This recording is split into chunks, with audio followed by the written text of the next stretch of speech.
Hi friends आगे दिन तुम्हारे देखिएছি যে গাছে প্রচুর পরিমাণে উচ্ছে হয়েছে তো সেই উচ্ছেগুলোই আজকে তুলে নিতে এসেছি। উচ্ছেগুলো না খুঁজে পাওয়া খুবই মুশকিল, আতশ কাজ দিয়ে খুঁজে খুঁজে বের করতে হয়েছে উচ্ছেগুলো কোথায় আছে। মা তো এক একটা করে পাতা তুলে তুলে দেখছে কোথায় উচ্ছেগুলো রয়েছে, কারণ উচ্ছেগুলো খুব একটা খুঁজে পাওয়া যাচ্ছে না।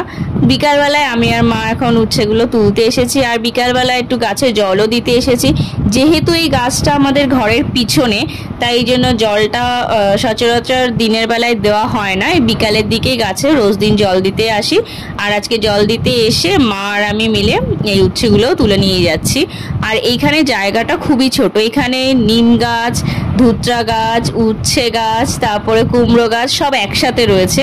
তো এই জন্য না উচ্ছেগুলো কোথায় হয়েছে কি হয়েছে কিছুই বোঝা যাচ্ছে না, সেই পাতার ফাঁকে ফাঁকে খুঁজে খুঁজে বের করতে হচ্ছে যে উচ্ছেগুলো কোথায় রয়েছে। আর সব থেকে বড় কথা, এই উচ্ছে গাছটা তোমাদের আগের দিন দেখিয়েছি